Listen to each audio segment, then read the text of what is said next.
동일한 배합비, 그리고 1g의 오차도 없는 정확한 계량. 그럼에도 어떤 빵은 완벽한 수화 상태를 유지하는 반면 어떤 빵은 하루 만에 단단하게 경화되어 버립니다. 이러한 물리적 결과의 차이는 단순한 손기술에서 비롯되는 것이 아닙니다. 물 분자의 화학적 결합과 물리적 이동을 베이커가 현장에서 얼마나 정교하게 통제했는지에 따른 냉혹한 연력학적 결과물인 것이죠. 이번 마스터 클래스에서는 제빵의 핵심 변수인 물을 통제하기 위한 5단계 공학적 메커니즘을 다룹니다. 믹싱 초기 단계의 수화 경쟁부터 온도와 이온을 통한 수분 제어, 전분의 호화를 이용한 수분 보존, 열전도 최적화와 고수분 반죽의 유별학적 한계 돌파까지 실전 베이커리 현장에서 즉시 적용할 수 있는 명확한 물리화학적 기준을 제시해드리겠습니다. 건조 상태의 밀가루에 수분이 투입되는 0.1초의 순간, 단백질과 전분 입자들은 즉각적으로 치열한 수화 반응을 시작합니다. 이제 반죽 내부의 불균형한 수분 흡수를 제어하고 오븐의 열 에너지를 중심부까지 전달할 정교한 수분 통제 메커니즘의 세계로 들어가 보겠습니다. 지난 시간 우리는 하얀 가루의 설계도인 밀가루를 해부했습니다. 하지만 아무리 정교한 설계도라도 그것을 현실로 구현할 에너지가 없다면 한 줌의 먼지에 불과합니다. 가루 상태로 잠들어 있던 밀가루를 깨우고 단백질과 전분을 살아 움직이게 만드는 생명의 액체, 바로 물입니다. 우리는 흔히 물을 붓는 행위를 단순히 재료를 섞는 과정이라 생각하지만 공학자의 눈으로 본 믹싱볼은 전혀 다른 풍경입니다. 물 한 방울이 닿는 그 찰나, 반죽 내부에서는 인류의 역사보다 더 잔혹하고 치열한 수분 약탈전이 시작됩니다. 이 전쟁터에는 각기 다른 목적을 가진 5 세력이 도사리고 있습니다. 가장 먼저 상처 입은 몸으로 물을 닥치는 대로 빨아들이는 굶주린 선봉대, 손상전분, 생명의 액체를 마시지 못해 갑옷 속에 갇혀버린 비운의 용병, 이스트, 단 2%의 지분으로 수분의 권력을 독점하는 아뭇가보스, 펜토산, 그리고 이들의 약탈 속에서 물 한 방울을 구걸하며 뼈대를 세우는 가난한 건축가, 글루텐이 그들입니다. 여기에 삼투압이라는 갈고리로 자원을 강탈하는 외부의 조세갈치범들까지 가세하며 전장은 걷잡을 수 없는 혼란에 빠집니다. 과연 우리는 이 무자비한 약탈전에서 어떻게 승리할 수 있을까요? 단순히 물을 붓는 베이커를 넘어 분자 단위의 자원을 배분하는 지휘관의 시선으로 물의 전쟁, 그 첫 번째 장을 시작합니다. 믹싱볼에 물이 쏟아지는 찰나 가장 먼저 깨어나는 건 손상 전분입니다. 이들은 재분 과정에서 강력한 롤러 사이를 통과하며 물리적 충격을 받아 결정 구조가 무너진 이른바 비정질 상태의 성분들입니다. 쉽게 말해 단단한 성벽이 무너져 내부가 훤히 드러난 굶주린 피난민들과 같죠. 정상적인 전분이 자기 무게의 30% 정도만 물을 흡수하며 신중하게 행동할 때 상처 입은 이 선봉대들은 무려 5배에서 10배에 달하는 물을 스펀지처럼 무차별적으로 빨아들입니다. 문제는 이들의 수분 점유가 지극히 불안정하다는 점입니다. 초기에 압도적인 속도로 물을 약탈해가지만 이들은 물을 단단히 붙잡아둘 그릇 자체가 깨져 있는 상태입니다. 결국 믹싱 후반부에 반죽에 에너지가 가해지면 약탈했던 물을 반죽 속으로 다시 쏟아내기 시작합니다. 작업자가 분명히 레시피대로 물을 넣었는데도 반죽이 갑자기 질척거리고 끈적하게 변하는 참사는 바로 여기서 시작됩니다. 따라서 설계자는 이들의 탐욕을 역이용해야 합니다. 초기 흡수율을 일부러 높게 설정해 이들의 배를 먼저 채워주어 반죽의 안정성을 확보하거나 아예 손상 전분의 비율이 낮은 밀가루를 선택해 전장 전체의 수분 평형을 조절하는 고도의 공학적 판단이 필요합니다. 다음은 이스트라는 이름의 잠든 용병 부대입니다. 건조된 상태로 투입되는 이들에게 물은 잠에서 깨어나 활동을 시작하라는 절실한 기상나팔과 같습니다. 하지만 수분이 닿는 그 결정적인 순간 주변의 포식자들이 물을 먼저 가로채버리면 이 용병부대는 새 포벽을 적시는 수화 과정에 처참히 실패합니다. 충분한 수분을 공급받지 못한 이스트는 잠에서 깨어나지 못한 채 딱딱하고 거친 알갱이인 과립이라는 갑옷 속에 그대로 갇혀버립니다. 이렇게 반죽 속에 고립된 이스트는 반죽 전체로 퍼지지 못하고 특정 구역에 뭉쳐 떡이 지거나 심지어 오븐의 고열을 만날 때까지 풀리지 않아 빵 표면에 흉측한 갈색 반점을 남깁니다.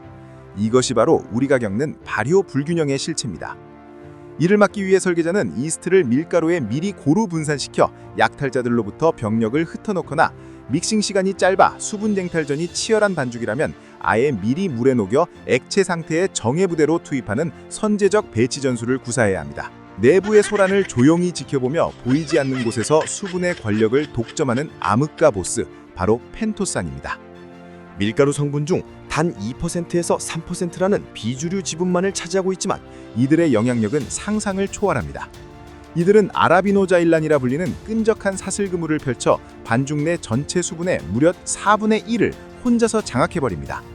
이 보스의 탐욕이 지나치면 전장에는 기근이 찾아옵니다. 정작 성장을 위해 물이 필요한 이스트와 뼈대를 세워야 할 단백질들이 수분 부족으로 말라 죽게 되는 것이죠. 하지만 공학자의 눈에는 이 보스는 반드시 포섭해야 할 아군이기도 합니다. 펜토산이 꽉 붙잡은 물은 전분이 노화되어 딱딱하게 굳어버리는 퇴화 현상을 늦추는 핵심 자원이기 때문입니다. 즉, 이들의 독점력을 적절히 조절하면 빵의 촉촉함을 다음 날까지 유지해주는 최상의 천연 방어막을 구축할 수 있습니다. 이 무자비한 전쟁터 한복판에서 가장 고통받는 존재는 빵의 뼈대를 세우는 건축가 글루텐입니다. 글루텐은 수분을 흡수하는 속도가 다른 성분들에 비해 현저히 느립니다. 전쟁이 시작되면 늘 포식자들에게 밀려나 약탈자들이 먹고 남긴 비참한 잔여 수분에 의존해 벽돌을 쌓아야 하는 처지입니다. 만약 글루텐이 충분히 젖지 못하면 단백질 사슬끼리 단단하게 엉겨붙는 이 황화결합을 제대로 형성할 수 없습니다. 이는 마치 시멘트 없이 벽돌만 쌓아 올린 건물처럼 가스 보유력이 없는 부실한 벽대를 만들게 되고 결국 오븐 속에서 빵은 힘없이 주저앉고 맙니다. 이때 설계자는 건축가에게 시간이라는 최고의 자원을 배분해야 합니다. 기계적인 힘으로 억지로 치대기보다 물과 가루만 먼저 섞어 방치하는 오톨리즈 기법을 도입하십시오.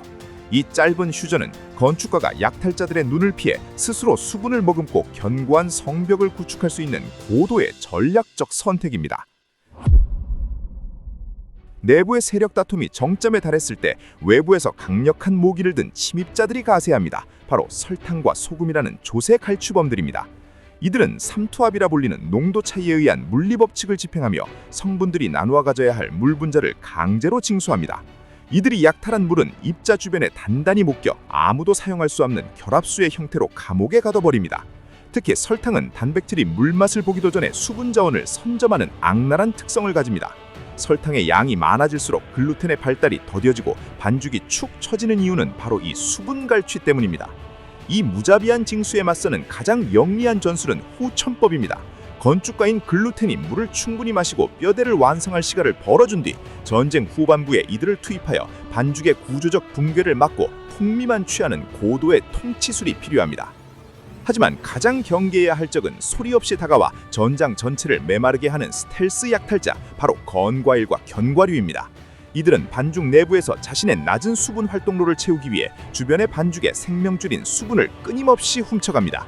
여기서 수분 활동로란 미생물이 이용하거나 성분들이 이동할 수 있는 자유로운 물의 에너지를 뜻하는데, 마른 건과일은 이 에너지가 바닥나 있어 주변의 모든 물을 블랙홀처럼 빨아들입니다.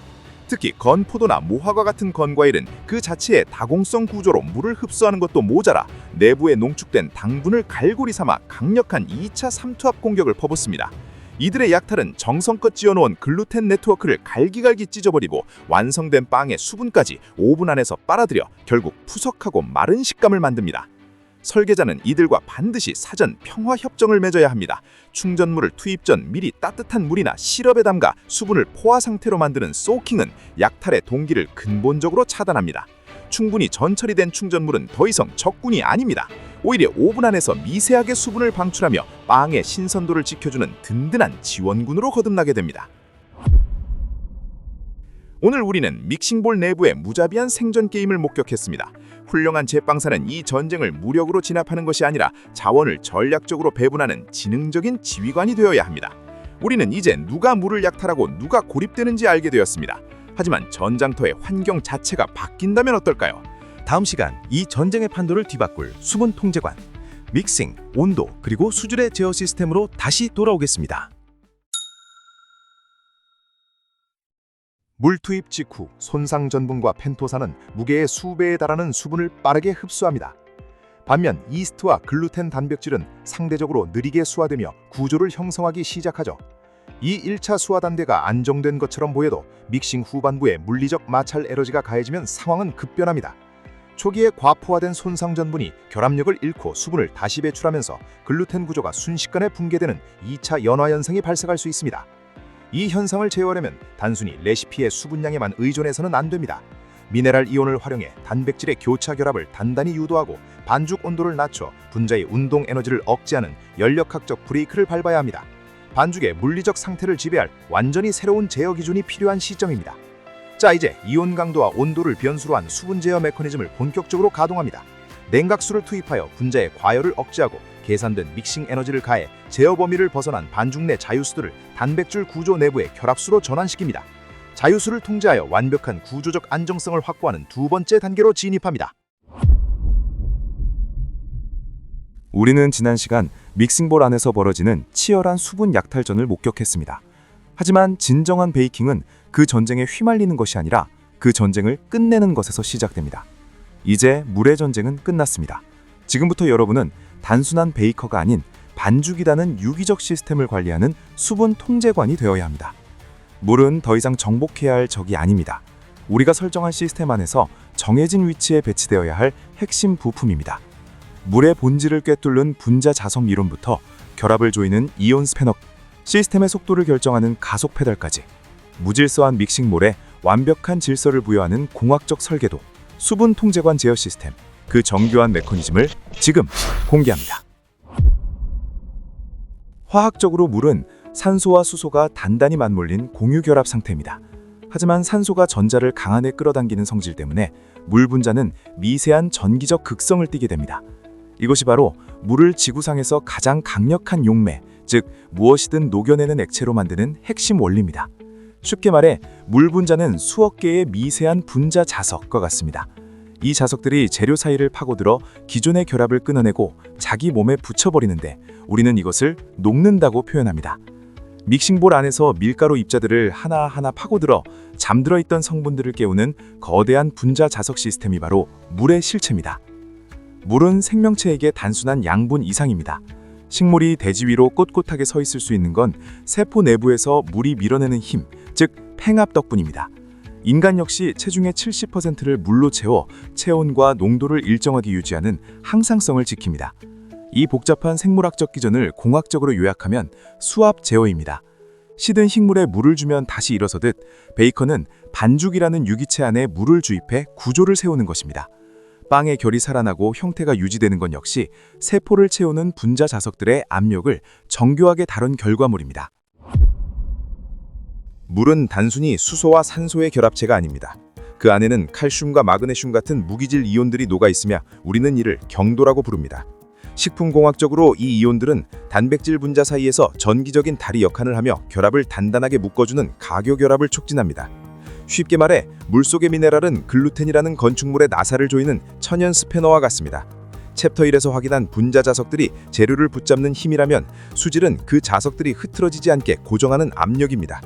미네랄이 풍부한 경수는 반죽의 탄력을 강하게 조여주고 미네랄이 부족한 연수는 반죽을 느슨하고 힘없게 만듭니다.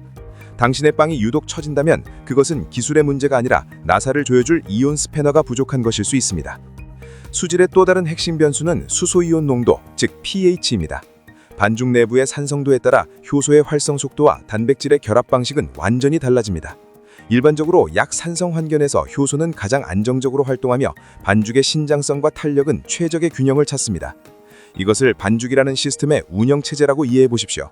너무 알칼리성이 강한 물은 운영체제의 오류를 일으켜 글루텐 구조를 약하게 만들고 반죽을 끈적거리게 만듭니다. 반대로 적절한 산도는 분자 자석들이 최상의 퍼포먼스를 내도록 돕는 쾌적한 환경을 제공합니다. 결국 수질 제어란 단순히 깨끗한 물을 쓰는 것이 아니라 내 반죽 시스템에 맞는 최적의 이온 농도와 화학적 환경을 선택하는 공학적 설계입니다. 식품공학에서 온도는 단순한 온열감이 아닙니다. 물 분자들이 가진 분자 운동 에너지의 크기를 수치화한 것입니다. 온도가 상승할수록 물 분자는 더 격렬하게 진동하며 공간을 가로지릅니다. 믹싱볼 안에서 이 에너지는 수분 흡수 속도를 조절하는 결정적인 가속 페달이 됩니다. 쉽게 말해 온도는 반죽 시스템의 RPM입니다. 챕터 1에서 정의한 분자 자석들이 얼마나 빨리 재료 사이를 파고들지 결정하는 것이죠. 온도가 적절하면 자석들이 정교하게 자리를 잡지만 온도가 너무 높으면 자석들이 제 위치를 찾기도 전에 서로 부딪히며 시스템이 과열됩니다. 이것이 반죽의 구조가 형성되기도 전에 노화가 시작되는 공학적 이유입니다.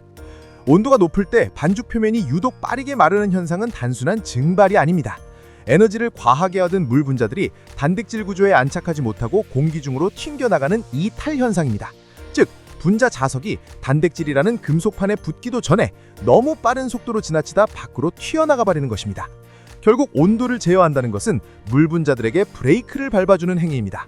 우리가 얼음물을 사용하는 진짜 이유는 반죽을 차갑게 만드는 것이 아니라 분자들의 속도를 늦춰 단백질과 결합할 수 있는 골든타임을 벌어주는 것입니다. 차가운 온도는 수분 약탈자들이 움직이기 전에 분자 자석들을 제자리에 고정시키는 가장 강력한 통제 수단입니다. 믹싱볼에 처음 물을 부었을 때 물 분자들은 어디에도 속하지 않은 채 제멋대로 움직입니다. 공학적으로 우리는 이것을 자유수라고 부릅니다. 이들은 미생물이 번식하기 쉽고 열이 가해지면 금방 증발해버리는 통제되지 않은 유목민과 같습니다. 하지만 수분 통제관의 목표는 명확합니다. 믹싱기라는 강력한 물리적 에너지를 주입해 이 자유수들을 단백질 구조 안에 단단히 가두는 것입니다. 에너지를 받은 물 분자들이 글루텐 그물망 사이에 박히는 순간 이들은 더 이상 쉽게 도망갈 수 없는 결합수로 신분이 바뀝니다. 즉, 믹싱은 에너지를 이용해 물 분자라는 분자 자석들을 임시 거처에서 쫓아내어 글루텐이라는 견고한 요새 안으로 강제 이주시키는 공학적 재배치 과정의 셈입니다. 빵이 구워진 후에도 촉촉함을 오래 유지하는 비결은 믹싱을 통해 얼마나 많은 자유수를 결합수로 정착시켰느냐에 달려 있습니다. 이 과정에서 가장 주목해야 할 대상은 바로 손상전분입니다. 재분 과정에서 파괴된 손상전분은 스펀지처럼 아주 빠르게 물을 흡수하지만 그 결합은 매우 불안정합니다. 이들이 머금고 있는 물은 진정한 결합수가 아닌 일시적으로 붙잡힌 자유수에 가깝습니다. 여기서 믹싱기라는 물리적 압력이 가해지면 흥미로운 현상이 일어납니다. 마치 젖은 수건을 꽉 짜는 것처럼 믹싱의 에너지가 손상전분이 머금고 있던 수분을 밖으로 밀어내는 것이죠. 이렇게 손상전분으로부터 튕겨나온 수분들은 비로소 단백질 사슬 사이를 파고들어 결합수가 될 기회를 얻습니다.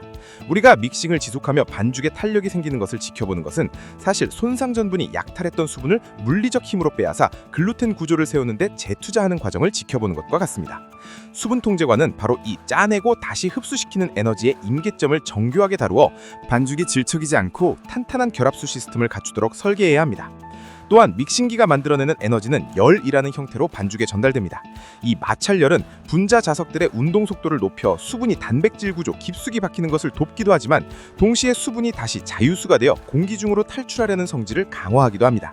에너지가 너무 부족하면 손상전분으로부터 수분을 충분히 회수하지 못해 결합수 형성이 미진해지고, 반대로 에너지가 과하면 어렵게 고정시킨 수분들이 열 에너지를 이기지 못하고 다시 구조 밖으로 튀어나와 반죽이 무너지게 됩니다. 결국 믹싱 제어란 물리적인 힘을 통해 수분의 점유권을 단백질에게 완벽히 넘겨주어 안정적인 결합수를 형성하면서도 그 에너지가 과부하되어 시스템이 파괴되지 않게 관리하는 고도의 에너지 밸런싱 작업입니다. 오토리즈는 단순히 반죽을 방치하는 시간이 아닙니다. 외부의 물리적 에너지인 믹싱 없이 물과 밀가루가 스스로 결합하여 시스템의 기초를 닦는 자기 분해 및 재구성 과정입니다.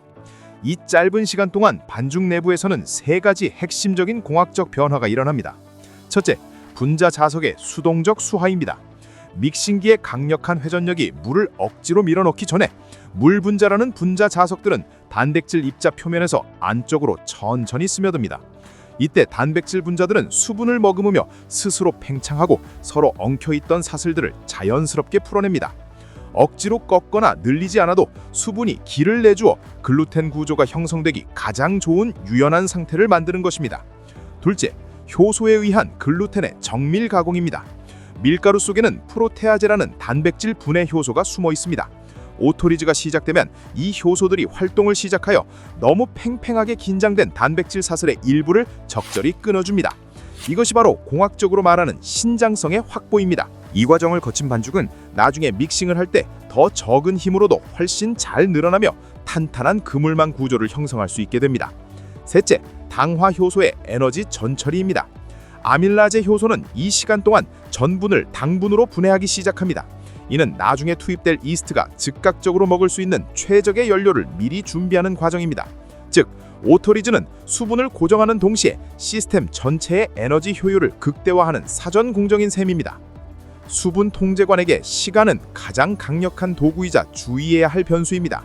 오토리즈의 표준인 20분에서 30분 사이의 구간은 분자 자석이 단백질과 결합을 시작하는 가장 효율적인 골든타임입니다.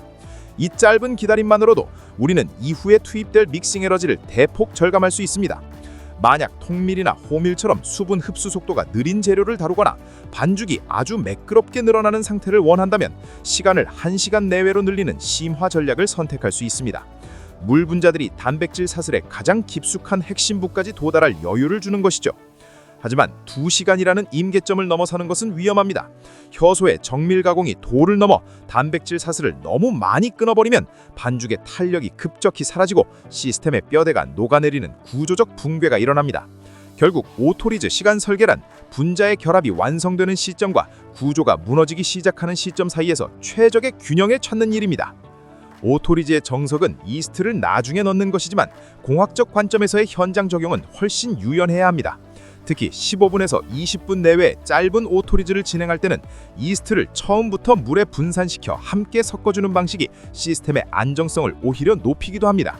여기에는 2가지 실무적인 이유가 있습니다. 첫째는 물리적 결함을 방지하는 것입니다. 하드 계열 방처럼 믹싱 시간이 짧은 경우 나중에 투입된 이스트가 반죽 속에 골고루 녹지 못하고 알갱이 형태로 남는 현상이 발생할 수 있습니다. 이를 미연에 방지하기 위해 물과 함께 미리 분산시키는 전략을 쓰는 것이죠. 둘째는 시스템의 인적 오류 관리입니다. 현장에서 이스트 투입을 잊어버리는 치명적인 사고를 막기 위해 공정을 단순화하는 결정입니다. 아주 짧은 오토리즈 시간 동안은 이스트의 발효 활동이 시스템에 유의미한 변화를 주지 않으므로 수분 통제과는 수분 결합이라는 목적을 달성하면서도 공정의 리스크를 줄이는 합리적인 선택을 내리는 것입니다. 지금까지 우리는 물이라는 근본적인 액체가 반죽이라는 시스템 안에서 어떻게 작동하고 통제되는지를 살펴보았습니다. 우리는 물을 단순한 재료가 아닌 분자 자석으로 정의했습니다. 물 속에 녹아있는 미네랄이라는 이온 스패너로 글루텐을 조이고 온도라는 가속 페달로 분자의 속도를 제어하며 믹싱과 오토리즈라는 에너지 주입 시스템을 통해 수분의 신분을 결정했습니다. 결국 훌륭한 빵을 만든다는 것은 레시피를 맹목적으로 따르는 것이 아닙니다.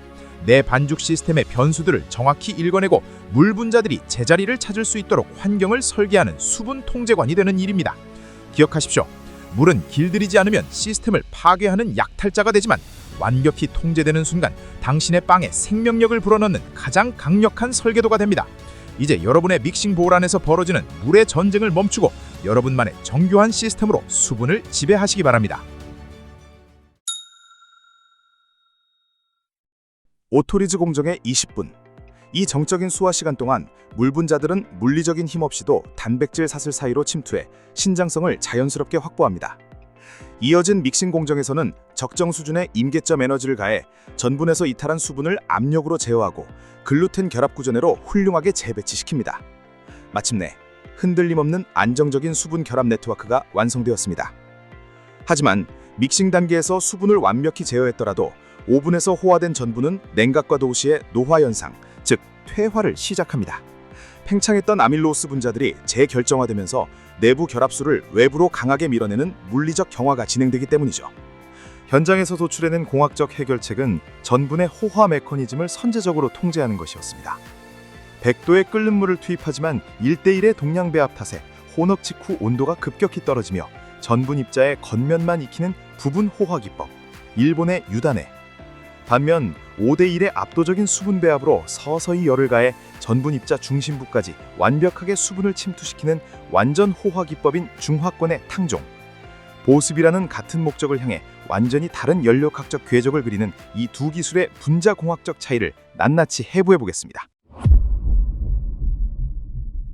갓 구운 빵은 왜 그렇게 맛있을까요? 하지만 그 빵이 반나절만 지나도 딱딱하게 굳어버린다면 무엇이 잘못된 걸까요? 빵이 맛있는 진짜 이유는 전분이 물을 만나 버리는 마법 같은 변화에 있습니다. 전분이 차가운 물을 만났을 때와 뜨거운 온도를 만났을 때 그 성질이 완전히 달라지기 때문입니다. 온도가 올라감에 따라 전분이 어떻게 부풀어 오르고 어떻게 수분을 머금는지 그 비밀을 아는 것만으로도 여러분의 빵은 완전히 달라질 수 있습니다.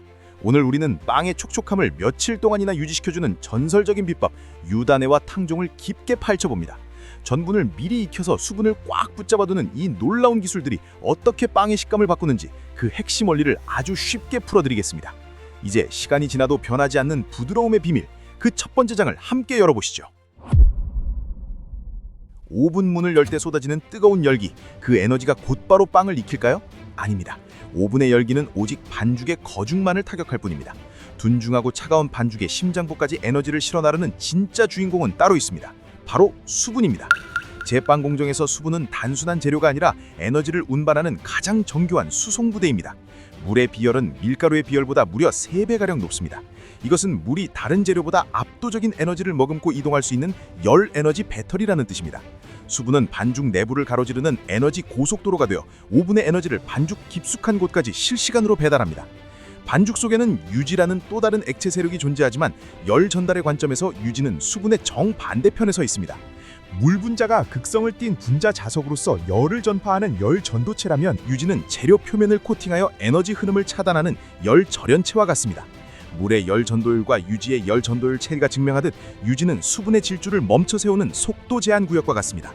유지가 빵에게 부드러운 옷을 입힌다면 수분은 그 저항을 뚫고 빵의 생명을 익히는 유일한 에너지 전령입니다.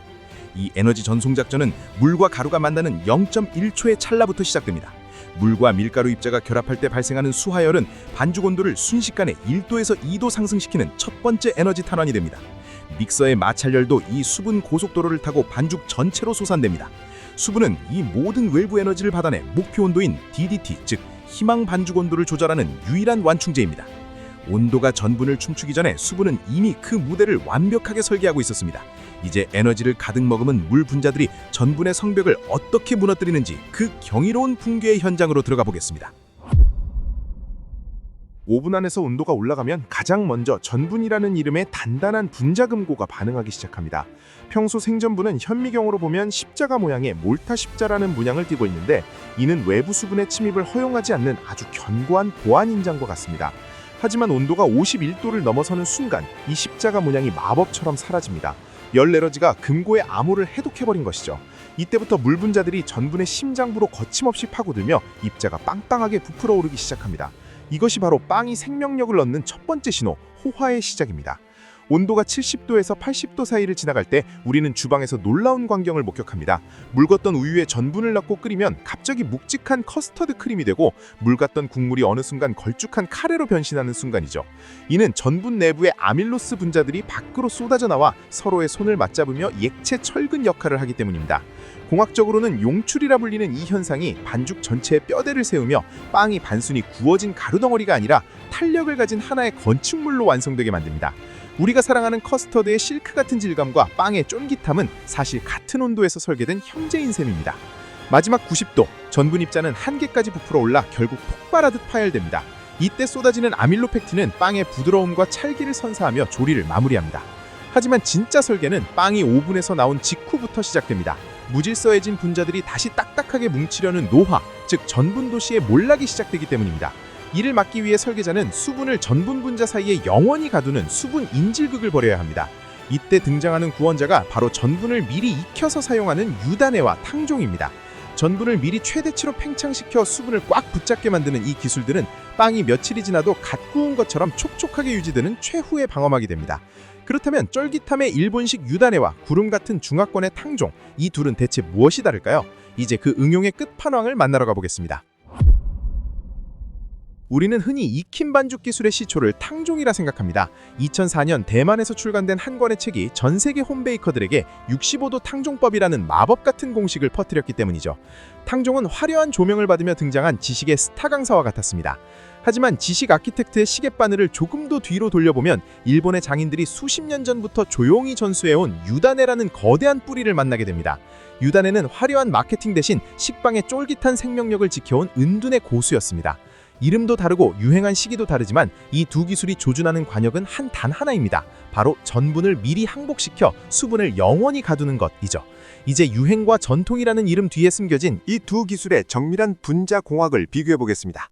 일본의 유단해는 단순히 끓는 물을 붓는 행위가 아닙니다.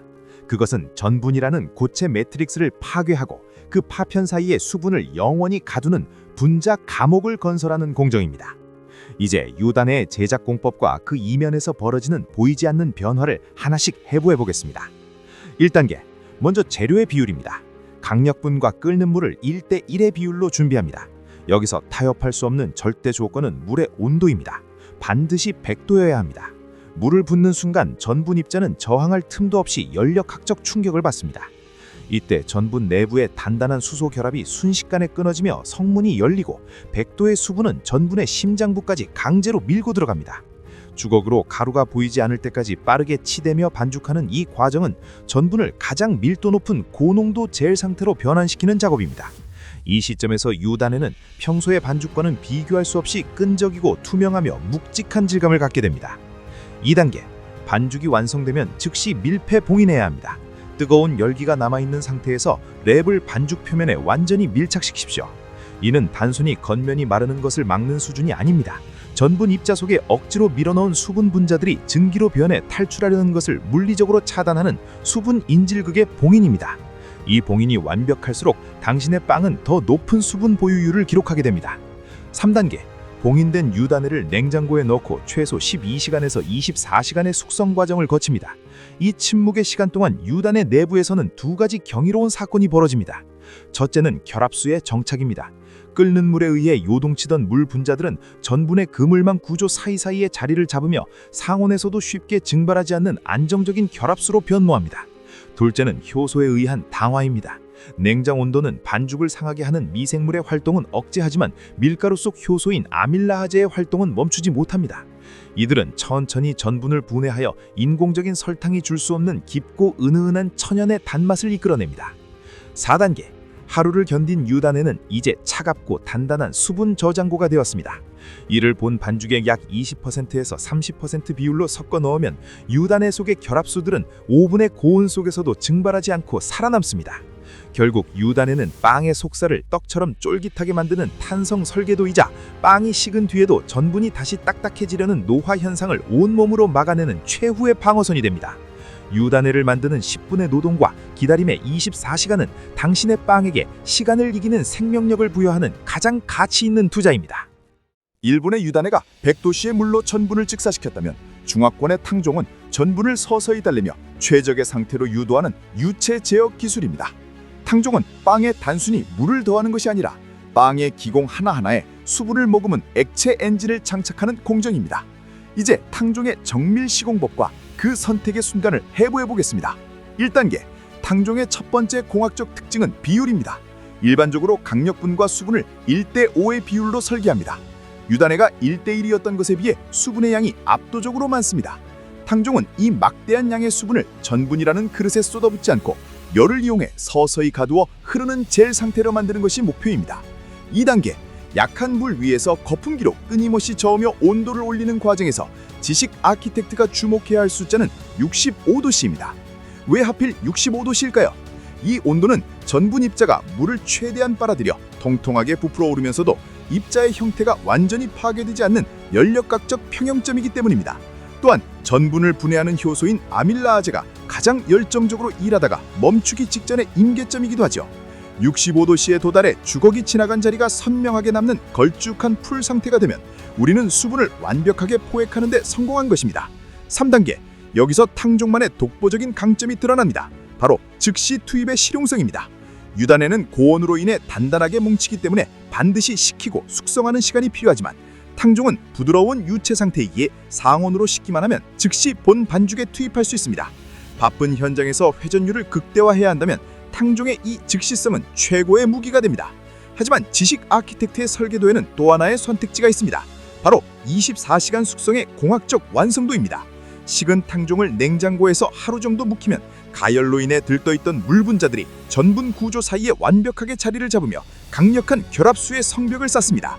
4단계, 즉시 투입이 생산의 효율을 가져다 준다면 숙성은 빵의 보습 유효기간을 한 단계 더 연장합니다. 이렇게 완성된 탕종은 본 반죽의 20% 내외로 배합되어 빵의 조직을 유단해보다 훨씬 더 가볍고 부드럽게 설계합니다. 유단해가 쫄깃한 떡에 탄성을 준다면 탕종은 빵의 기공 사이사이에 수분 쿠션을 설치하여 입안에서 사르르 녹는 구름의 질감을 완성합니다. 현장의 속도를 택할 것인가, 분자의 안정을 택할 것인가, 이 선택의 해상도가 당신의 빵이 가진 품질의 깊이를 결정합니다. 이론인 챕터 1과 원리의 챕터 2, 그리고 기술인 챕터 3이 완벽해도 현장에서 온도를 놓치면 모든 설계는 무너집니다. 챕터 1에서 우리는 온도가 1도씨 오를 때마다 효모의 활성이 7%에서 10%까지 요동친다는 사실을 확인했습니다. 이 보이지 않는 에너지의 폭주를 막기 위해 지식 아키텍트가 사용하는 최후의 통제 장치, 그것이 바로 DDT, 즉 희망 반죽 온도입니다. DDT는 단순히 운에 맡기는 온도가 아닙니다. 반죽이 끝난 직후 효모가 가장 행복하게 활동할 수 있는 최적의 지점을 정밀하게 타격하는 물리학적 계산의 결과물입니다. 사실 전문적인 대형 사업장의 풍경은 조금 다릅니다. 그곳은 온습도가 철저히 설계된 상수의 세계죠. 24시간 가동되는 항온 항습 시스템 덕분에 물온도 하나만 고정해도 반죽은 약속이라도 한 듯 목표 온도에 안착합니다. 이것이 시스템이 제공하는 연력학적 평화입니다. 하지만 모든 이가 이런 평화를 누리지는 못합니다. 개인 사업장과 홈베이커들에게 계절의 변화는 곧 변수의 폭풍입니다. 에어컨 바람 한 줄기, 비 오는 날의 습도 하나에도 반죽은 민감하게 반응하죠. 지식 아키텍트가 굳이 이 공식을 철계도에 그려넣는 이유는 시스템이 대신해주지 못하는 그 변수의 공백을 우리의 지식으로 메우기 위함입니다. 수만 번의 반죽을 거친 거장들은 손끝에 닿는 밀가루의 냉기만으로도 이미 얼음의 양을 결정합니다. 그들에게 DDT는 공식이 아니라 체득된 본능입니다. 하지만 우리는 그 본능이 도달하기까지의 시간을 데이터로 단축해야 합니다. 이 수식은 베테랑의 머릿속에서 0.1초 만에 일어나는 판단 과정을 활자로 풀어낸 해설지입니다. 통제된 작업실에서라면 이 공식은 이미 몸에 익어 잊힌 투명한 규칙이겠지만 변화무쌍한 환경에서 싸우는 이들에게는 보이지 않는 에너지를 시각화해주는 연력학적 지도가 됩니다. 현장에서는 시스템이나 감각을 쓰더라도 그 뿌리가 이 연력학적 균형에 있다는 것을 아는 설계자와 모르는 수행자의 결과물은 오븐 앞에서 반드시 갈라집니다. 결국 DDT를 이해하는 것은 수분을 통해 에너지를 지배하고 시간이 흘러도 변하지 않는 완벽한 빵을 건축하기 위한 감각의 정밀 튜닝 과정입니다. 우리는 흔히 빵을 굽는다고 말합니다. 하지만 지난 여정을 함께한 여러분은 이제 알고 있습니다. 빵은 구워지는 것이 아니라 수분이라는 이름의 아키텍트가 에너지를 조율하며 세운 찰나의 건축물이라는 사실을 말이죠. 우리가 집착했던 1도의 온도, 치열하게 파헤쳤던 유단해와 탕종의 분자 구조, 그리고 현장의 감각을 숫자로 기록했던 DDT. 이 모든 데이터는 결국 단 하나의 목적을 향해 있었습니다. 오븐의 뜨거운 열기 속에서도 수분을 끝까지 지켜내어 당신이 사랑하는 사람에게 건네는 그 한 조각이 내일도 모레도 촉촉하게 살아있게 만드는 것. 그것이 지식 아키텍트가 수분을 대하는 태도입니다. 데이터는 거짓말을 하지 않지만 그 데이터를 완성하는 것은 결국 설계자의 의지입니다. 65도의 탕종을 만들며 기다리는 인내, 1도의 오차를 줄이기 위해 얼음을 채우는 정성, 그 보이지 않는 설계의 흔적들이 모여 비로소 빵이라는 예술이 탄생합니다. 이제 여러분의 주방은 더 이상 단순한 조리 공간이 아닙니다. 온도를 지배하고 수분을 설계하는 지식의 사령부입니다. 오늘 당신이 계산한 1도의 무게가 누군가의 아침을 구름처럼 부드럽게 만들 수 있기를 바랍니다. 수분으로 시작된 이 위대한 설계는 이제 여러분의 손끝에서 매일 아침 새롭게 건축될 것입니다. 밀가루와 끓는 물을 1대1 비율로 배합하여 강한 계일 구조를 형성하는 유단해, 그리고 수분 비율을 1대5로 높여 유동성 있는 계를 완성하는 탕종. 이 호화 반죽들을 밀폐 후 저온에서 24시간 숙성시키면 아밀라즈 효소가 전분을 천연 메가당으로 분해하기 시작합니다. 이는 단순한 식감 개선을 넘어 수분 활성도를 조절하고 보습의 유효기한을 비약적으로 끌어올리는 식품공학적 산물입니다. 하지만 보습력이 강한 호화 반죽을 모든 배합에 일괄 적용할 수는 없습니다. 크러스트의 건조함이 필수적인 하드 계열빵에 탕종을 다량 배합하면 껍질에 수분 전이가 발생해 질긴 식감을 초래합니다. 반대로 고배합 반죽에 뼈대를 늦추는 오토리즈를 과도하게 적용하면 단백질 구조가 무게를 지지하지 못하고 붕괴되고 맙니다. 이러한 유변학적 한계를 극복하기 위해 배합비와 공정의 미세 조정이 시작됩니다. 호화 반죽의 수분 비율을 조절하거나 하드 계열빵의 탕종을 접목하는 식의 하이브리드 최적화가 이루어지죠. 이와 동시에 오븐 내부의 열 전달 메커니즘을 정밀하게 이해해야 합니다. 물은 밀가루보다 비열이 약 3배나 높습니다. 이 연력학적 특성을 이용해 증발하는 수분을 열 전달 매개체로 활용하는 팽창 메커니즘을 확인해 보겠습니다.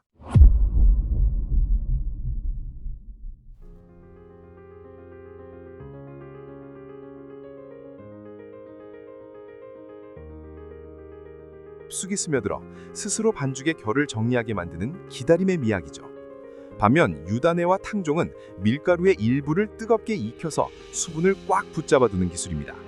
물을 단순히 섞는 게 아니라 전분이라는 그릇 안에 가두어 버림으로써 빵이 며칠 동안이나 촉촉함을 유지하게 만드는 보습 요새를 세우는 과정입니다. 바게트나 사워도우, 캄파뉴처럼 겉은 바삭하고 속은 큼직한 구멍이 뚫린 하드 계열 빵을 설계할 때 베이커의 가장 강력한 도구는 오토리즈입니다. 오토리즈는 본 믹싱 전 밀가루와 물을 미리 섞어두는 단순한 휴식 과정이지만 그 이면에는 정밀한 공학적 이완작용이 숨어 있습니다. 이 시간 동안 밀가루 속의 효소인 프로테아제는 팽팽하게 긴장된 단백질 사슬을 적절히 끊어 반죽을 부드럽게 만들어줍니다. 마치 운동 전 스트레칭을 하는 것과 같습니다. 이렇게 유연해진 반죽은 신장성이 극대화되어 오븐 속에서 수증기 에너지가 기공벽을 밀어낼 때 저항 없이 부풀어 오르게 됩니다. 결과적으로 하드빵 특유의 압도적인 볼륨과 가벼운 식감이 완성되는 것이죠. 반면 우유 식빵이나 모닝빵처럼 입안에서 사르르 녹는 부드러움이 핵심인 소프트 브레드에는 탕종이나 유다네라는 보습 요새가 필요합니다. 전분의 일부를 뜨겁게 익히는 이 과정은 수분을 전분 입자 내부의 결합수 형태로 강제로 봉인하는 행위입니다. 쉽게 말해 전분이라는 그릇 안에 물을 가둬버리는 것입니다. 이렇게 결합된 수분은 오븐의 고온에서도 쉽게 증발하지 않고 빵의 속살에 그대로 남습니다. 이는 빵이 구워진 후에도 전분의 노화, 즉 딱딱하게 굳는 현상을 물리적으로 늦추어 며칠이 지나도 갓 구운 듯한 촉촉함을 유지하게 만드는 핵심 동력이 됩니다. 하지만 이 설계도들을 부주의하게 교차 적용하면 시스템에 결함이 발생합니다. 만약 바삭함이 생명인 바게트에 보습력이 강한 탕종을 넣으면 어떻게 될까요? 껍질 쪽으로 이동한 수분이 제때 증발하지 못해 바삭함 대신 가죽처럼 질긴 식감이 형성되고 전통적인 하드빵 특유의 가벼운 정체성이 파괴됩니다. 반대로 유지와 설탕이 듬뿍 들어간 리치한 반죽에 오토리즈를 과하게 적용하는 것도 위험합니다. 버터와 설탕이라는 무거운 부재료를 지탱하려면 견고한 글루텐 골격이 필요한데 오토리즈로 단백질 사슬을 너무 느슨하게 풀어버리면 반죽이 그 무게를 견디지 못하고 주저앉는 구조적 붕괴가 일어납니다. 결국 베이킹이란 내가 만들고자 하는 빵의 목적에 맞춰 반죽의 딘장을 틀 것인지 아니면 수분을 가둘 것인지 결정하는 정교한 선택의 연속입니다. 사실 이 기술의 기원을 두고 많은 논의가 있지만 지식 아키텍트의 관점에서 이는 수렴 진화의 전형적인 사례입니다. 독일의 브리슈틱과 코우슈틱은 수백 년 전부터 독일 베이킹의 근간인 포어타이크, 즉 사전 반죽 시스템 속에 깊이 뿌리내려 있었습니다. 흥미롭게도 끓는 물을 붓는 브리스틱은 일본의 유다네와 불 위에서 끓여내는 코흐스틱은 중화권의 탕종과 완벽하게 그 공학적 궤를 같이 합니다. 호밀이나 통밀처럼 수분 흡수가 느리고 거친 가루의 전분을 강제로 호화시켜 식감을 다스려야 했던 유럽 베이커들에게 이는 생존을 위한 필수 공학이었습니다. 반면 일본의 유다네는 이미 수십 년 전부터 쫄깃한 식감을 선호하는 일본인의 입맛을 식빵에 구현하려는 연구 속에서 독자적으로 발전해왔습니다. 1990년대 말 상업적 대성공을 거두기 훨씬 이전부터 현장의 장인들 사이에서 전해 내려오던 이 기술은 중화권의 탕종으로 이어지며 아시아만의 독특한 소프트 브레드 문화를 형성했습니다. 동서양은 서로 소통하지 않았음에도 불구하고 전분이 호화되는 임계점인 섭씨 65도라는 물리법칙 앞에서 우연히 하지만 필연적으로 조우한 셈입니다. 이들의 설계도를 들여다보면 흥미로운 수치 차이가 발견됩니다. 독일의 정석적인 코우슈틱과 대만의 탕종은 보통 가루와 물의 비율을 1:5로 설정하여 전분의 호화 효율을 극대화합니다. 전분을 완전히 젤 상태로 만들어 사르르 녹는 부드러움을 얻을 수 있지만 1:5 방식은 수분 함량이 너무 높아서 본반죽의 글루텐 구조를 희석하여 작업 효율을 떨어뜨리기도 합니다. 반면 현장의 베이커들은 설계도를 자기 방식으로 재해석해서 1:2라는 변형 수치의 설계도를 그려넣기도 합니다. 이는 1:1보다 수분량을 늘려 전분을 더욱 깊게 수화시키면서도 1:5보다는 훨씬 안정적인 페이스트 형태를 유지하려는 지능적인 타협입니다. 이 방식의 진가는 본 반죽과의 시스템 동기화 단계에서 명확히 드러납니다. 1:1과 1:2 모두 하루의 숙성을 거쳐 수분 평형을 맞추는 과정을 공유하지만 최종적으로 도달하는 질감의 아키텍처는 사뭇 다릅니다. 표준적인 1:1 비율이 탄탄하고 안정적인 물리적 지지력을 제공한다면 1:2의 익힌 반죽은 실크처럼 부드럽고 유연한 크림 상태가 되어 글루텐 엔진과 더 매끄럽게 융합됩니다. 이러한 물리적 특성은 기계 믹싱 단계에서 최적의 마찰 계수를 유지하며 익힌 반죽이 본 반죽 전체에 아주 미세하고 균일하게 스며들도록 돕습니다. 또한 익힌 반죽 내의 수분 결합력을 정교하게 설계함으로써 본 반죽의 밀가루 단백질이 구조를 형성하는 데 필요한 자유수 가용량을 가장 효율적인 상태로 조절해줍니다. 결과적으로 이는 반죽의 신장성을 높이면서도 탄력 있는 빵의 골격을 완성하는 설계자의 세밀한 최적화 전략이 됩니다. 1:1이나 1:2와 같은 고농도 익힌 반죽 역시 하루 정도의 냉장 숙성을 거치는 것이 정석입니다. 숙성을 마친 1:2의 반죽은 1:1보다 더 높은 수분 밀도를 가지면서도 24시간 동안 전분이 완전히 수분을 결속하여 처음의 질척거림과는 다른 안정적인 결합 상태를 보여줍니다. 냉장고 안에서 보낸 시간 동안 아밀라아제 효소는 호화된 전분을 끊임없이 분해하여 메가당으로 변환하고 인위적인 설탕 없이도 빵에 깊은 풍미를 부여합니다. 정석적인 수치에 갇히지 않고 자신의 작업 환경에 맞춰 데이터를 1:2로 튜닝하는 과정이야말로 기술의 정점입니다. 앞서 하드브레드에 탕종을 넣는 것을 설계의 오류라고 했지만 최근 베이커리 씬에서는 이 근기를 정밀하게 통제한 하이브리드 설계가 시도되고 있습니다. 본래 크러스트의 유리질 같은 바삭함을 강조하는 하드브레드 공정에서 탕종은 구조를 연화시켜 금기시 되기도 했으나 독일의 코흐슈트 기법을 통해 전분 호화 비율을 정교하게 제어하면서 이야기는 달라집니다. 이는 탕종의 강력한 결합수 유지 능력을 사워도우 특유의 발효 팽창력과 조화시켜 자칫 무거워질 수 있는 반죽에 탄력 있는 수분감을 부여하려는 공학적 접근입니다. 사워도우의 깊은 풍미는 온전히 보존하면서도 하드빵 특유의 거친 질감이 부담스러웠던 시청자들에게는 가장 완벽한 식감의 절충안이 될 것입니다. 하지만 공학적인 관점에서 이는 얻는 것만큼 잃는 것도 명확한 설계상의 선택입니다. 전분 안에 가두어둔 다량의 수분은 시간이 흐를수록 건조한 겉껍질 쪽으로 이동하려는 성질을 가집니다. 이러한 수분 전이 현상으로 인해 시간이 지나면 사워도우 특유의 파삭한 껍질이 금세 눅눅해지거나 가죽처럼 질긴 질감으로 변할 수 있습니다. 결국 보관 시간이 길어질수록 껍질과 속살의 수분 평형이 이루어지며 하드빵 특유의 매력적인 대비가 사라지게 됩니다. 결국 사워도우 탕종 공법은 장기 보관성보다는 즉각적인 식감의 반전을 위한 전략적인 선택입니다. 껍질의 바삭함을 일부 양보하더라도 속살의 부드러움을 극대화하겠다는 설계자의 의도가 명확할 때 이 기술은 가치를 발휘합니다. 제빵은 고정된 정답이 아니라 목적에 맞춰 시스템을 정교하게 튜닝해 나가는 창의적인 공학의 영역이기 때문입니다. 독일의 사례처럼 전통 기법을 유연하게 활용하되 그 이면의 물리적 변화까지 통제할 수 있을 때 비로소 완벽한 빵이 설계됩니다. 우리는 흔히 빵을 익힌다고 말하지만 공학적으로 보면 이는 오븐의 에너지를 반죽 심장부까지 배달하는 연력학적 설계 과정입니다. 이 거대한 에너지 수송 작전에서 수분은 단순한 재료가 아닌 에너지를 운반하는 가장 강력한 전령이자 배터리 역할을 수행합니다. 여기서 중요한 개념은 비열입니다. 물의 비열은 4.18kJ/kg 켈빈에 달하는데 이는 밀가루보다 약 3배나 높은 수치입니다. 쉽게 말해 물은 밀가루보다 3배 더 많은 에너지를 꽉 움켜쥘 수 있는 고성능 배터리라는 뜻입니다. 따라서 반죽 속 수분 함량과 배치를 어떻게 설계하느냐에 따라 열기가 도달하는 속도는 완전히 달라집니다. 베이커가 물 온도를 1도 조절하는 행위는 단순히 반죽 온도를 맞추는 서비스가 아니라 시스템 전체의 에너지 보유 능력을 결정하는 정밀한 엔지니어링의 시작입니다. 오븐 안에서 반죽 온도가 오르면 표면의 수분은 액체에서 기체로 변하며 막대한 에너지를 흡수합니다. 이때 흡수된 열은 온도를 높이는 대신 수증기 분자 사이에 조용히 숨어드는데 공학에서는 이를 잠열이라 부릅니다. 겉으로는 보이지 않지만 엄청난 에너지를 품고 있는 상태죠. 이 에너지를 가득 품은 수증기들은 이제 더 차갑고 밀도가 낮은 반죽의 심층부를 향해 본능적으로 돌진합니다. 그리고 차가운 반죽 벽면에 부딪히는 순간 수증기는 다시 액체로 변하는 응축 과정을 거치며 품고 있던 에너지를 한꺼번에 쏟아냅니다. 이 증발과 응축의 사이클은 수분이라는 배달원이 오븐의 뜨거운 열기를 빵 중심부까지 직접 배달하는 고효율 에너지 셔틀 시스템입니다. 이는 빵을 가장 빠르고 정확하게 익히는 유일한 물리적 해결책입니다.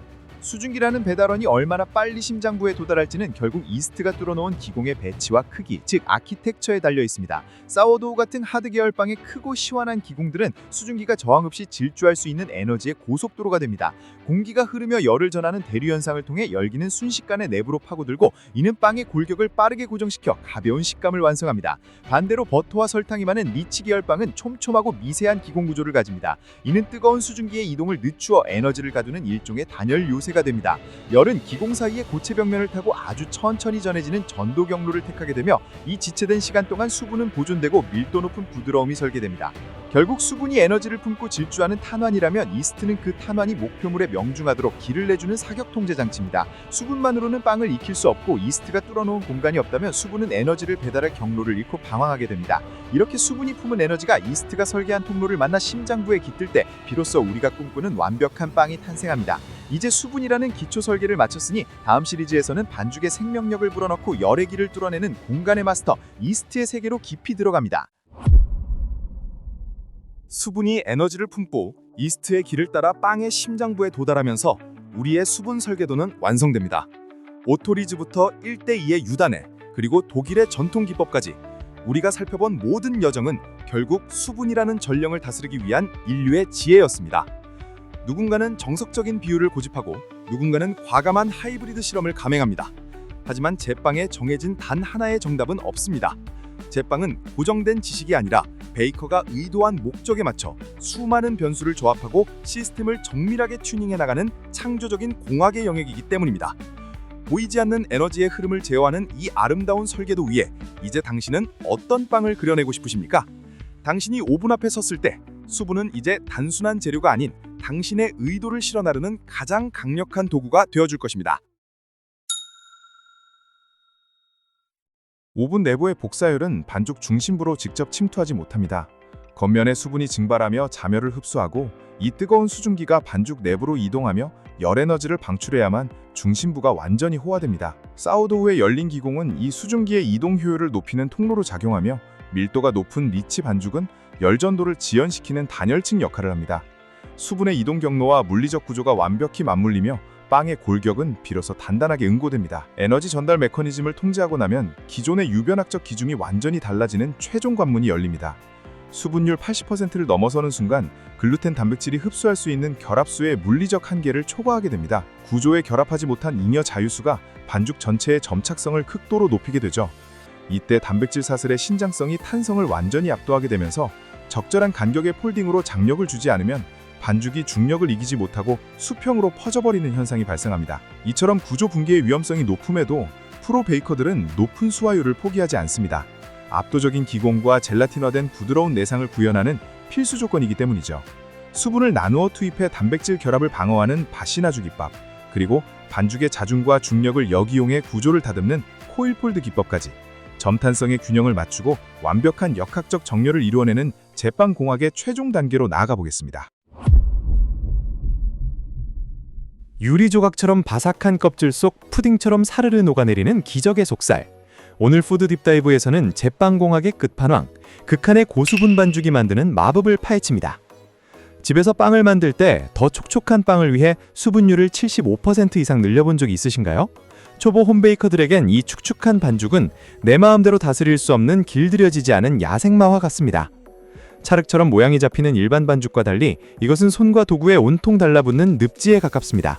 조금만 타이밍을 놓쳐도 공들여 만든 반죽의 뼈대가 순식간에 무너져 내리는 위험을 안고 있죠.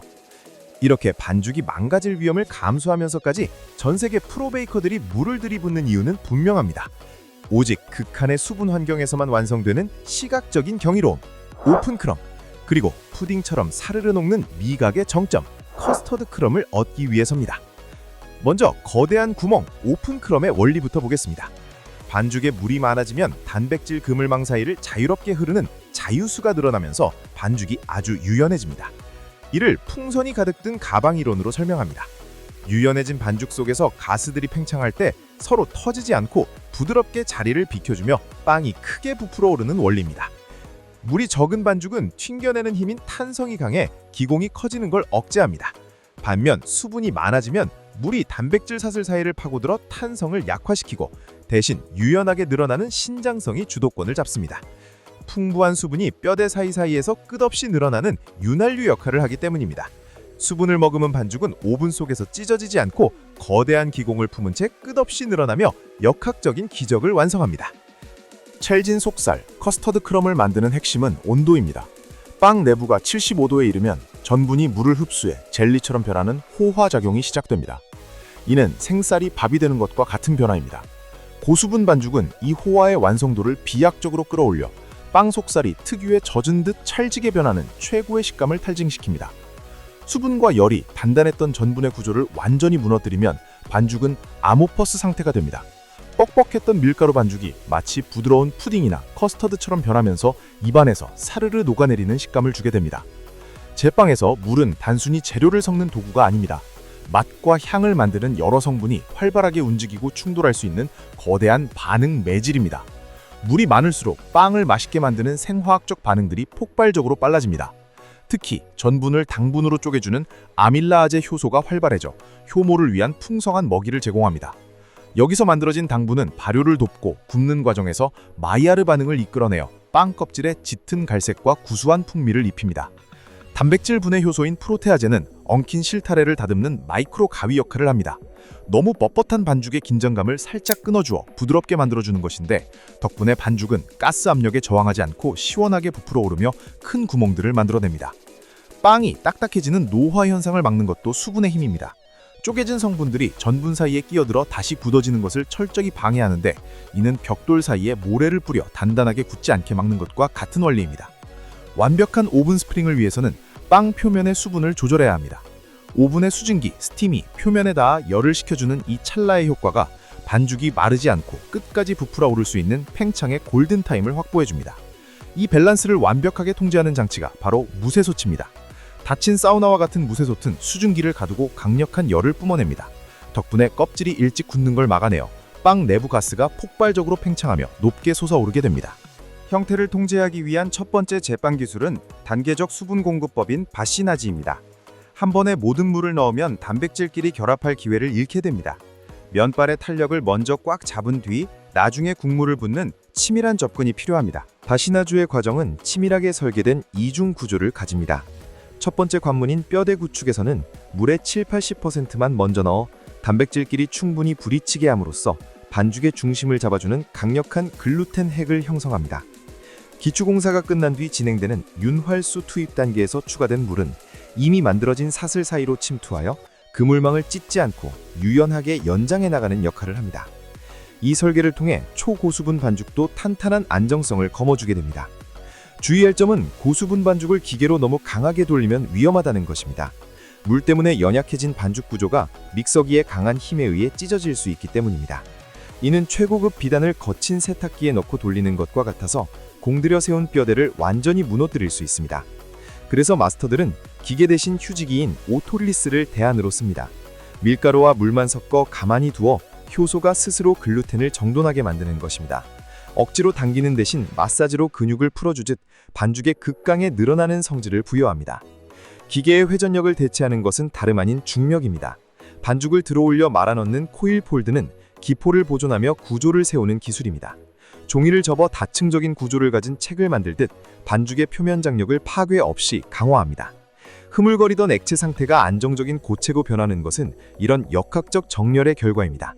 층층이 쌓인 견고한 그물망은 오븐 내부의 가스 압력을 견뎌내는 방어벽이 되어 마침내 시각적으로 경이로운 오픈 크럼의 토대를 완성하게 됩니다. 고수분 반죽에 폭주하는 발효를 통제하는 마지막 퍼즐은 4에서 6도의 저온 숙성입니다. 온도가 낮아지면 액체의 끈적임인 점도가 급격히 상승하는데 이는 녹아내리던 촛농이 차가운 물에 닿아 단단한 양초로 굳어지는 것과 같은 원리입니다. 이 과정을 통해 흐느적거리던 반죽은 비로소 형태를 유지할 수 있는 물리적인 골격을 형성합니다.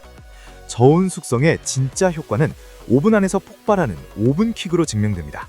과학적으로 이산화탄소는 온도가 낮을수록 반죽의 수분에 더 촘촘하게 녹아드는 용해도의 특성을 가집니다.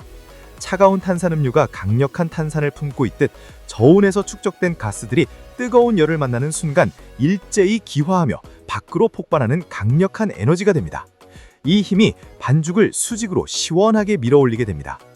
이처럼 까다로운 고수분 반죽은 지역의 식문화에 따라 완전히 다른 제빵 철학으로 진화했습니다. 유럽이 전통적인 풍미와 안정성에 집중했다면 미국은 정교한 공학적 통제로 야생적인 초고수분 트렌드를 선도했습니다. 반면 일본은 수분을 극대화해 모찌라 불리는 떡처럼 쫄깃한 독자적인 식감을 창조해냈습니다. 실제 수분율의 스펙트럼을 비교해볼까요? 프랑스 바게트가 65에서 75%의 수분으로 바삭함을 유지할 때 이탈리아 치아바타는 80%에서 90%의 수분으로 쫄깃한 기공을 만듭니다. 나아가 스페인의 판데 크리스털이나 일본의 탕종 공법은 100%를 상회하는 극한의 수분율을 제어하며 공기층만 남은 듯한 유리 같은 껍질이나 극강의 찰기를 구현해냅니다. 수분율은 빵의 유변학적 운명을 결정짓는 절대적인 변수입니다. 60% 이하의 저수분 반죽이 기계적인 힘으로 탄성 중심의 조밀한 구조를 만든다면 80% 이상의 고수분 반죽은 시간과 중력을 이용해 부드러운 흐름성과 신장성을 확보합니다. 이 수량의 차이가 뻑뻑한 식감을 거대한 오픈 크럼을 품은 촉촉한 커스터드 질감으로 완전히 탈바꿈시킵니다. 현대 제빵 공학은 반죽 내부 물 분자의 상태를 정밀하게 해부합니다. 물은 글루텐과 강력하게 묶인 물과 그물망에 갇힌 물, 그리고 아무런 상호작용 없이 제멋대로 흐르는 자유수, 프리워터로 나뉩니다. 수분율이 80%를 넘어서면 바로 이 통제불능의 자유수 비중이 폭발적으로 늘어났는데 이때부터 반죽은 베이커의 손을 벗어난 거대한 늪으로 변모하게 됩니다. 이 제멋대로인 자유수를 길들이기 위해 프로들은 두 가지 공학적 우회로를 선택했습니다. 미국식 기술은 끊임없는 물리적 폴딩으로 자유수를 약한 결합의 감옥에 강제로 가두는 방식입니다. 반면 일본의 탕종공법은 전분을 미리 익혀서 처음부터 강한 결합수를 담을 그릇 자체를 키워서 물을 빨아들이는 거대한 스펀지를 만드는 방식입니다. 지금까지 살펴본 것처럼 고수분 제빵은 단순히 물을 많이 넣은 요리가 아니라 수많은 과학적 변수가 조율된 고도의 공학적 설계물입니다. 효소가 만드는 풍미와 전분이 만드는 질감, 그리고 수증기가 만드는 오픈 크럼은 모두 물리법칙의 산물입니다. 바시나주의 단백질 결합 통제와 코일 폴드의 중력 정렬이 없었다면 결코 닿을 수 없는 성역이죠. 뼈대가 무너질 것 같은 아찔한 실패의 위험은 역설적으로도 그 뼈대를 가장 유연하고 강인하게 발달시켰을 때 베이커에게 최고의 쾌감을 선사합니다. 수분율이 극한으로 높아질수록 재료의 품질과 베이커의 기술이 빵에 낱낱이 투영되기 때문입니다. 열과 압력, 단백질 결합의 물리법칙은 결코 우리를 배신하지 않습니다. 길들여지지 않는 이 거친 야생마를 완벽히 통제한 베이커만이 제빵공학의 최종 성배에 도달합니다. 그것은 유리 조각처럼 파삭하게 부서지는 크러스트 속에서 푸딩처럼 녹아내리는 커스터드 크럼을 만나는 희열입니다. 물과 밀가루가 이루는 아슬아슬한 임계점 위에서 최고의 예술품을 완성해 보시길 바랍니다. 믹싱 초기 단계의 수화 반응부터 고수분 반죽의 유변학적 통제까지 기나긴 수분의 대서 사실을 확인했습니다. 제빵에서의 물은 단순히 재료를 결합하는 용매가 아닙니다. 단백질 결합을 유도하고 열 에너지를 전달하며 전분의 호화를 결정짓는 물리화학적 반응의 핵심 매개체입니다. 전분의 호화가 일어나는 65도의 임계점 앞에서의 공정 제어, 반죽 온도 1도의 오차를 방어하기 위한 냉각수 투입. 이는 단순한 숫자의 나열이 아닙니다. 분자의 운동 에너지와 연력학적 궤적을 완벽히 통제하기 위한 철저한 수치적 접근입니다. 수분율, 온도, 물리적 에너지를 통제하여 반죽의 구조적 한계를 치밀하게 디자인하는 것. 그 정밀한 데이터 제어 능력이야말로 한 명의 베이커가 기술적 한계를 넘어 공학적 장인으로 거듭나는 철학적 증명일 것입니다. 오븐 밖을 나서는 순간부터 시작되는 수분 이동과 가혹한 노화의 인과 법칙. 그 물리적 한계를 극복하고 수화 구조를 가장 안정적으로 유지하려는 치열한 분자 공학적 탐구는 결국 레시피라는 틀을 넘어 가장 완벽한 빵의 질감을 설계하는 가장 강력한 무기로 완성될 것입니다.